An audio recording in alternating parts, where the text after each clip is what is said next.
안녕하세요. 구독자님들, 오늘은 벗어나지 못하는 반복, 강박증에 대한 질문을 마인드닥터에게 해보려 합니다.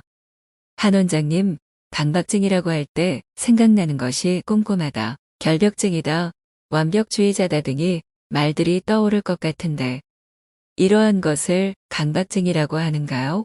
강박증의 정의를 말씀해 주시지요. 안녕하세요. 마인드닥터입니다. 네, 강박증 그렇습니다. 꼼꼼하다, 완벽주의라는 평을 듣는 분들은 강박적 성격이나 강박증 성향이라고 하죠. 강박이란 말에는 좀 집착한다는 의미도 있으니까요.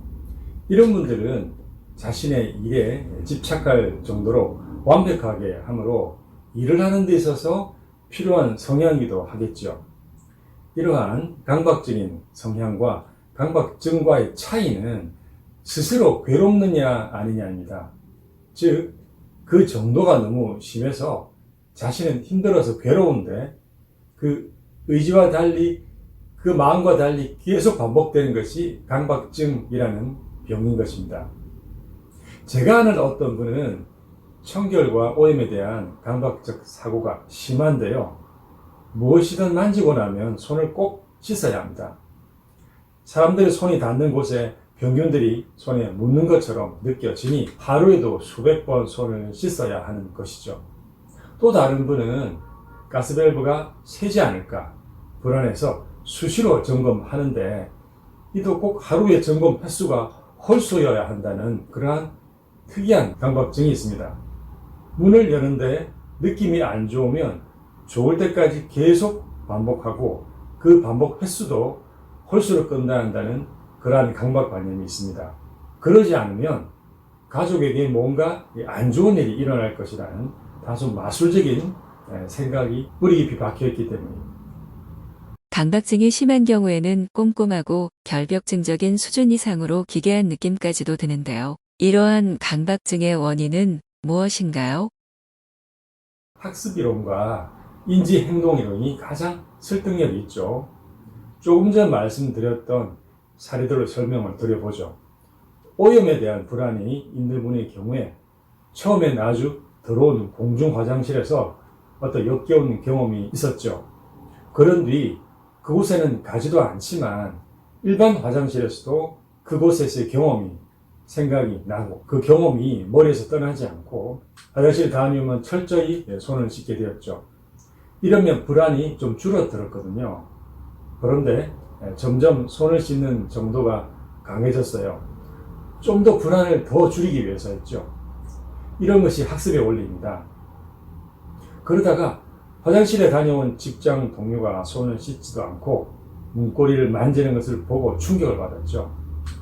그래서 다른 사람들이 모두 쓰고 만질 수 있는 물건이나 장소는 더럽다는 생각을 하게 되고 만지게 되면 불안해지는 생각이 지배하게 되었습니다. 이게 일반화의 이론이고요. 두 번째 사례의 경우에서 가족에게 안 좋은 일이 일어나지 않을까 하는 불안은 사실 요즘처럼 험한 세상에서 누구나 걱정할 수도 있는 생각입니다. 그런데 이분은 그 불안이 너무 심하고 그런 일이 발생하면 모두 자신의 책임이라는 강박관념이 있는 것이 문제입니다. 그래서 어떻게든 이를 피하기 위해서 홀수라는 다소 마술적인 생각까지 필요했던 것이죠. 대체로 강박증이 있는 분들은 소심하고 책임감이 강하며 생각이 너무 많아서 그것이 감정을 억제하고 있는 경우들이 많습니다. 특히 자신의 분노를 억제하여 화를 잘 내지 못하는 경우가 흔하다는 게 또 특징입니다. 이것은 처음 듣는 이야기일 수도 있겠습니다. 간단한 자가 테스트를 해볼게요. 7가지 항목 중에서 2개 이상에 해당이 되시나요? 그리고 여기 5개 항목에서 5점 이상이면 전문가와의 면담을 권합니다. 강박증이 있는 분들이 책임감이 강하고 화를 내지 않는 얌전한 분들이 많다는 사실은 아주 인상적이군요. 이러한 강박증은 얼마나 흔한가요? 과거 이 정신병원에 입원하는 정신질환 중에서는 정신분열증, 우울증, 알코올 중독보다 훨씬 적어서 드문 질환이라고 알려져 왔는데 외래 환자분들 중에서는 흔히 볼 수 있습니다. 이분들은 대체로 온순하고 감정을 잘 드러내지 않고 또한 이 도덕적인 양심이 너무 철저한 것이 특징입니다. 그런데 그 강박적인 사고, 생각의 내용은 아주 혐오스러운 것도 있어서 괴로워하죠. 한 사례를 들어보면 26살 남성, 이 목사의 아들로 태어나서 엄격하고 청결한 환경에서 실수를 잘 하지 않는 꼼꼼한 성격으로 성장했습니다. 그런데 이 독실한 크리스찬인 이 사람은 언제부터인가 수시로 이 성에 관련된 생각이 떠올랐습니다. 수업 시간에, 심지어 기도 시간에도 옷을 벗은 미녀가 눈앞에 자꾸 어른거리는 강박 증상이었습니다.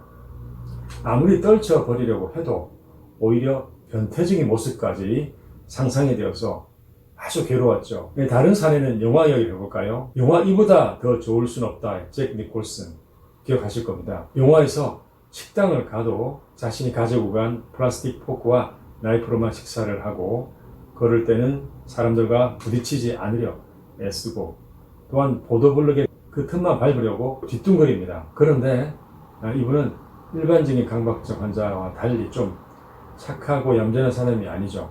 아주 냉소적이고 신경질적인 이 사람은 누구에게나 환영받지 못합니다. 여자 주인공인 캐롤과 한 마리의 강아지가 이 남자의 차가운 심장을 녹이죠. 따뜻한 관심과 사랑은 경직된 태도와 주위에 대한 불안으로 가득 찬 그 강박증 환자를 치료할 수 있다는 메시지가 있는 영화였습니다. 삶에 대한 따스한 시선을 느낄 수 있었는데요. 이처럼 실제에서도 마음속의 얼음을 녹인다면 충분히 강박증은 완치될 수가 있습니다. 강박 증세에 대한 치료는 어떻게 하는지요?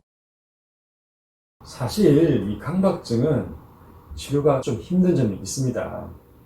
그래서 몇 년이나 치료를 계속하는 분들도 있죠. 그 이유는 이 성격과 깊은 관계가 있고 증상의 뿌리가 다소 좀 깊어서 그렇습니다. 또 한 가지는 처음에 학습의 원리에서 말씀드린 바와 같이 이 강박 증상이 그 사람의 심한 불안증을 해소시키는 역할을 한다는 것입니다. 손을 씻으면 마음의 불안이 좀 해소가 되어 일시적으로 좀 편하기 때문에 손을 씻는 강박 증상을 그만두기가 어려운 것이죠. 그래서 이 불안에 대한 치료가 동반되지 않으면 완치가 어렵습니다. 그런데 이 불안은 그 뿌리가 깊은 경우도 있죠. 그래서 문제입니다. 치료는 우선 불안을 줄이는 약물 치료를 시작합니다. 그리고 행동치료의 일종인 체계적 둔감화라는 방법을 사용해서 실제에서도 좀 부딪혀 보도록 격려합니다. 화장실에서의 오염에 대한 강박 불안을 줄이기 위해 들어온 화장실에 필름을 보여주기, 직접 화장실에 가서 5분간 참으며 서 있기, 화장실의 손잡이를 만진 후에 안 씻고 참아 보기 등을 해보는 것이죠. 가벼운 것에 노출시키다가 점점 더 힘든 상황으로 발전하면서 이 오염된 그 참기 힘든 자극에 환자가 둔감해지도록 하는 행동훈련 치료입니다. 이 방법으로 많은 환자분들의 강박증이 치료가 되었습니다. 또한 강박에 대한 핵심적인 생각을 수정하는 인지치료, 뇌파를 스스로 조절해서 훈련하는 바이오 피드백 등이 있습니다. 벗어다니고 너무 애쓸수록 힘든 것이 강박증입니다. 오히려 현실을 받아들이고 수용하는 태도도 꼭 필요하므로 여유 있는 마음을 가지시길 부탁드립니다. 마인드닥터였습니다. 감사합니다. 좋아요, 구독 부탁해요.